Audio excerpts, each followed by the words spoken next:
maybe they beat you physical beating, that one dey different. So no dey beat physical beating o, but that emotional torture, that thing e worse pass physical beating. Now wetin dis woman dey face for the marriage because of that emotional torture, high blood pressure come dey high, e come dey high. The thing if you go doctor place e go high, if you go check am, no, there is no time wey be say e dey come down. Hi everyone, welcome back to this YouTube channel, True Dreams with Lady T. Is your sister, your friend, is your girl. If this is your first time you join the Denke post for YouTube, or you dey watch your church, you never subscribe, please consider to hit the red button, click on the notification bell so you will know anytime we put video for here. Thank you so much for coming around again, and God bless you. So today's story, this happened 22 years ago. One of our sister, when we say she dey very young at that time, she dey date a guy, but they not date the same country.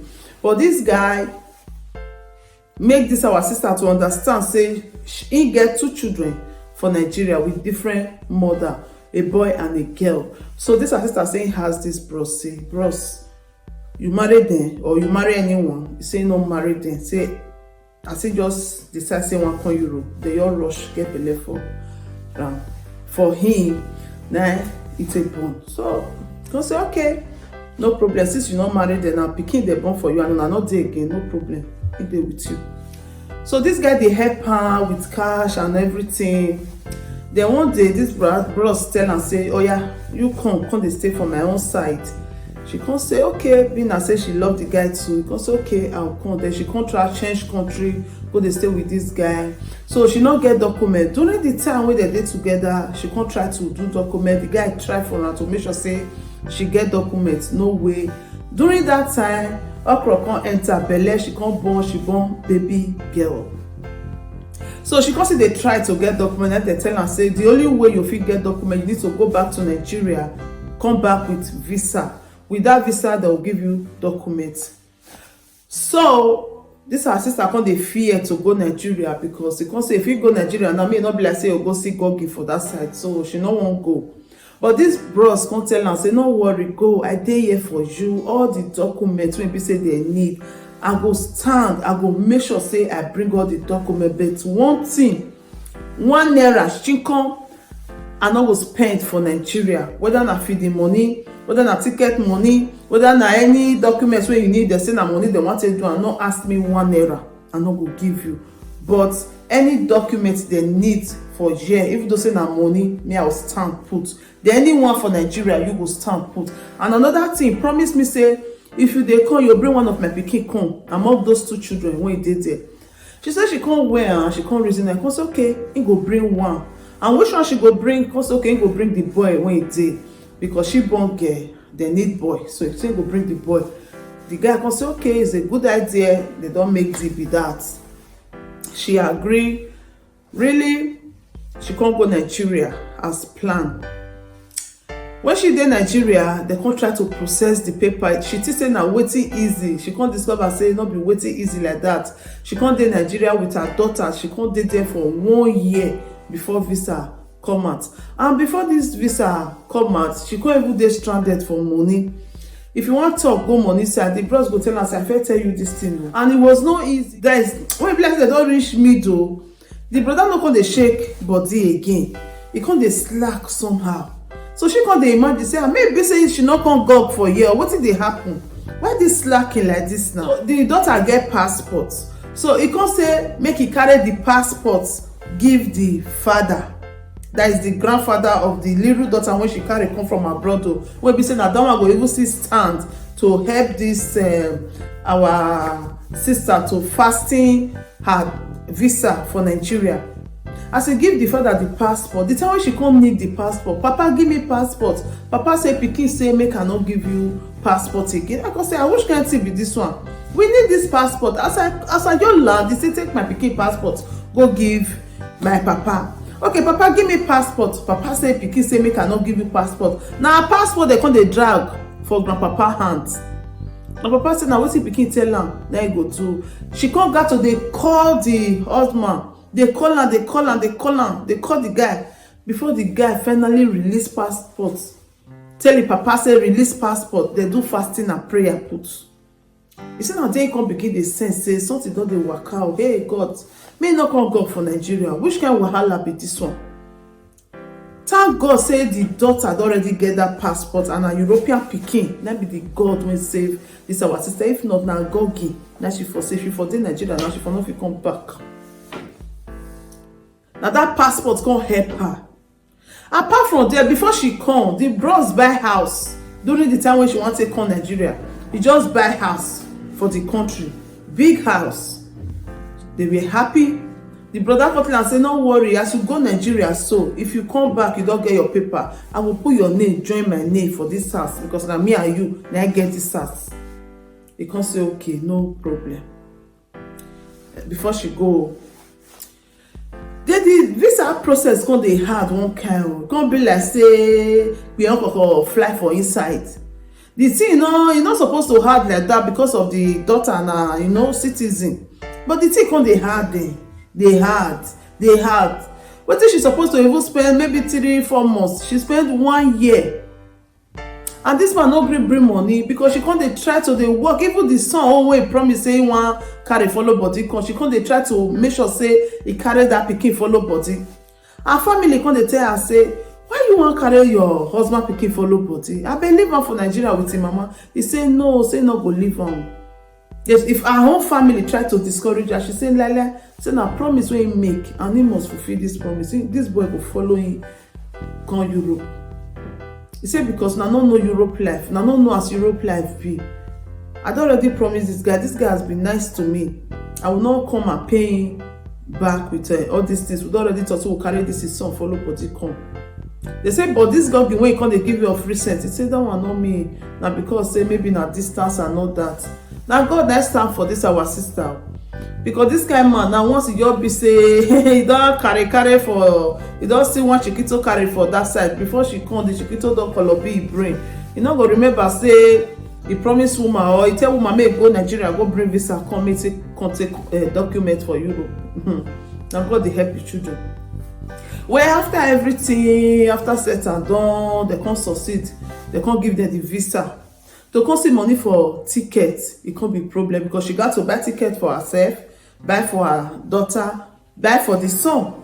He can't call this our brother. Brother, bring money, come. The money no reach again. I know say now, so you tell me before I come out say now me go spend everything. Say you not go spend. I beg, I need money now because your son go buy tickets, me go buy, your daughter go buy. He say tell am say lele. He say because this visa when you dey bring come, you get another document wey you do for here. Na money. If you say money come give you na that document wey you wan do for here, you no go see money take do am for you again. So just arrange yourself take come, so that if you come here everything go dey okay. You can't say okay now, so she can't go dey run up and down dey find money. Thank God they see money, they come buy tickets, they can't come. But immediately they come, not be the man wey leave. Not being come meet again. The man change. Everything change. House wey be her own house. When the man buy, when say if you come, say they'll change the name. You not gree change name. You not gree put her name for the house again. Now say they do a paka for house. Any small thing, don't beat. You say if you no let her report to AK because he confused. Say if he report, I don't know how he go be. Say because he just think am. He say when they try to be careful, maybe like say the beating is not too much. He say but the paka poko they no go there. The man they do anyhow. It just them and when she bring that his son, cause nobody believe say not be she born that pikin. No people come they say na their pikin where they born for Nigeria and then they carry come. They don't know say not be she this woman born. She use hand when she take hold her home, take hold this boy. Then along the line, she come belle come enter, okra come enter again. So when she look the way the man take change, the way the man they treat am, say come say, he not sure say he go fit born this pikin o, because the way this man dey behave so, he say make God forgive am. He can't go remove the okra. As he remove the okra, they come sit there together.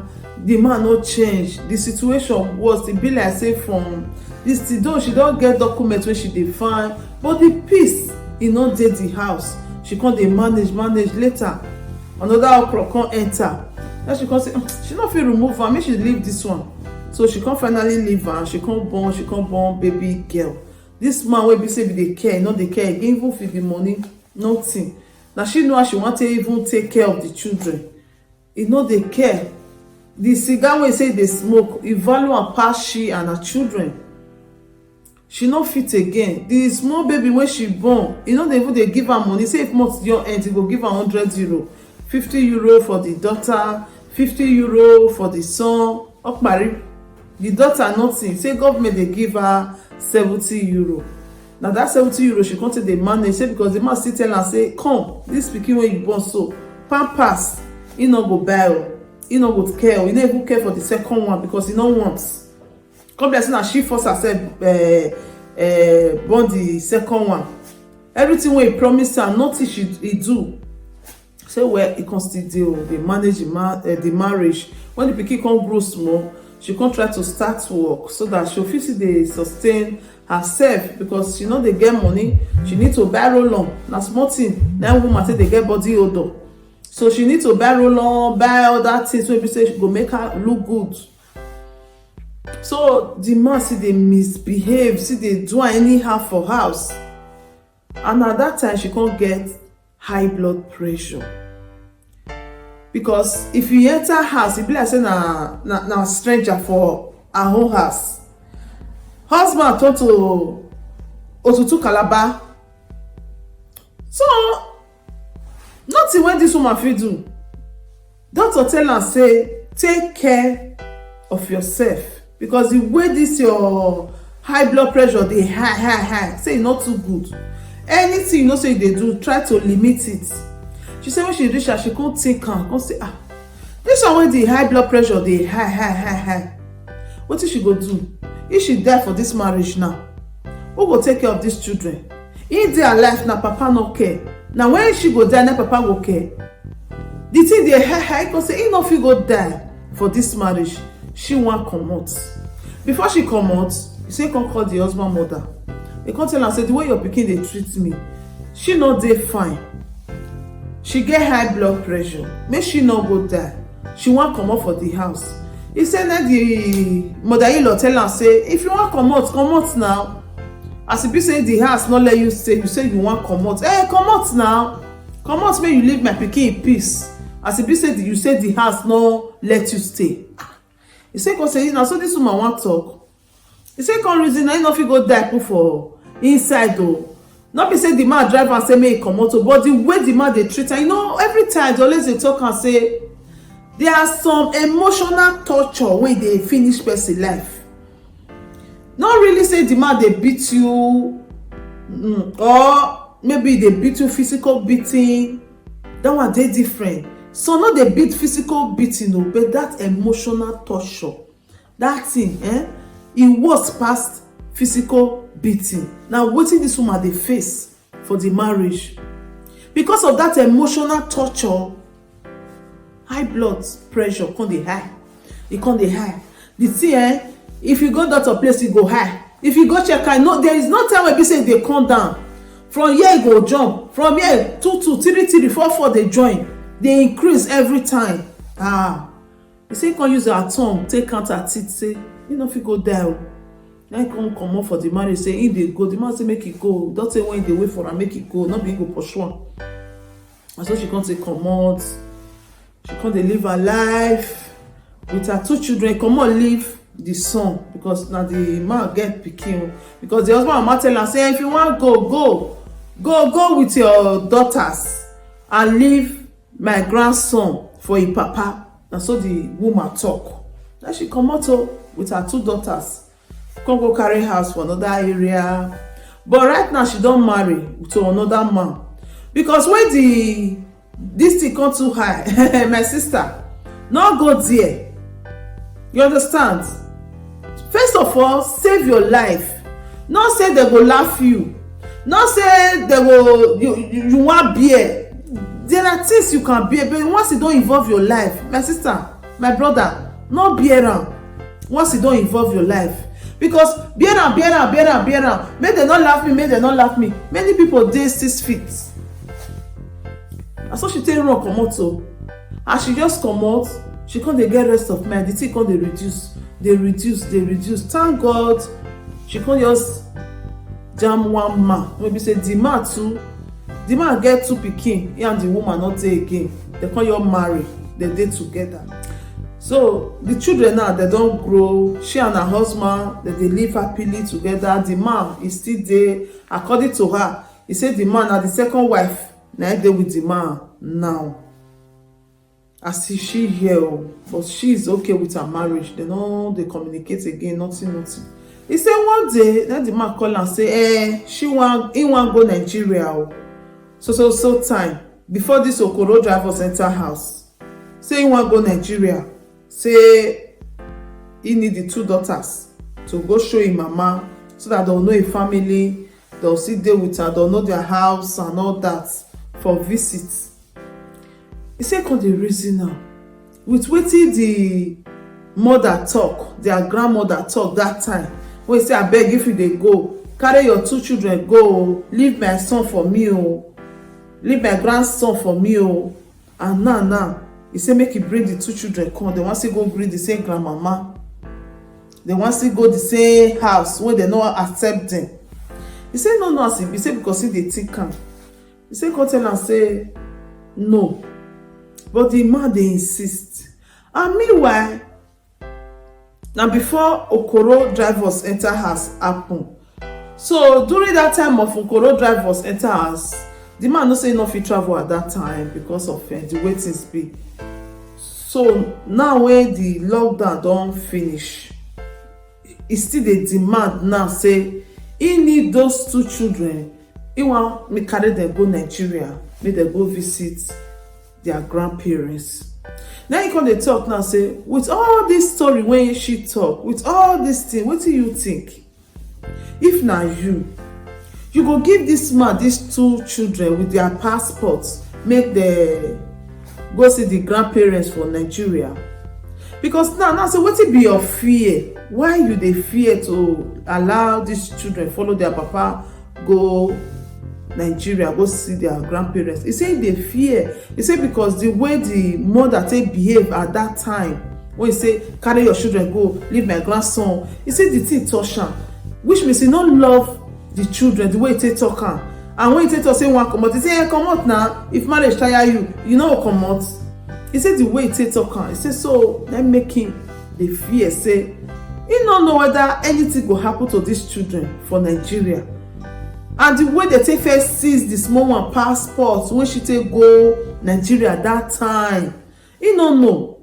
Maybe this man now maybe don't decide say he want go stay Nigeria finally. If he just carry them go, he no carry them come back, he go seize their documents, they no fit come back. He no know. So right now she need opinion. If she go allow this man carry these children go, whether he go bring them come back, or what she go do to take protect these children if they carry them go, make everything do okay, or make she not just gree at all. With this story when we don't narrate from the beginning, according to her, she says she not lie, nothing but the truth, everything. Now she talk how the man felt take good, how the man take change. You say because when the man change, now when she don't reach Nigeria, when they process visa, now there the man for change. Since then, you know, nice story again. Before she go Nigeria, the man was very good. So you don't know whether they don't go cook some otonokpo when you take change the man. You know, now since then the everything takes spoil and managing this since then.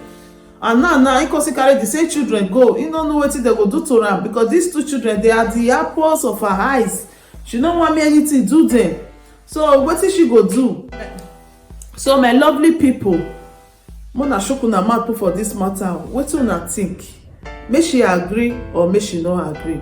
So my people, I will stop this story for here. Thank you for watching to the end. Thank you. God bless you. We are not here to say a story. We are here to say a story that will change life, that will touch life. Please, if you have not subscribed, use this opportunity to hit that red button and click on the notification bell so you will know anytime we put video for here. And please don't forget to put that like finger. That finger when you take press like up ever for you, backwards never for you. I'm your sister, I'm your friend, I'm your pikin, I'm your girl. Anyone you call me, I dey there for you. If you get anything wey dey bother you, you have a story to share, you have a story to use to, you want to use it to advise people, please, I beg you to call on us. Our number is down there to share your story with us. And again, please, as you watch this video, share this video. By sharing this video, you are supporting us and you are also saving soul. Yes, you are doing two things. You are supporting Lady T, you are saving soul. There are so many people in this kind of condition, they don't know what to do. But by the time they listen to this video and look at the comment section, they will know what to do. So don't forget to drop your comment down there, what you think about this video and this story. And again, if you share our video, you are supporting us. I always pray that anybody that share my video, that Almighty God will send someone that will support he or she in anything he do in his life. Yes, when you call one, thousands will answer you. Thank you for supporting us again, and God bless you. See you on our next video. Ciao. If there is anything that is bothering you, my friend. If there is anything that is bothering you, my friend, please say it so others will learn. Bring it to True Dreams with Lady T, and God will be your strength. Bring it to True Dreams.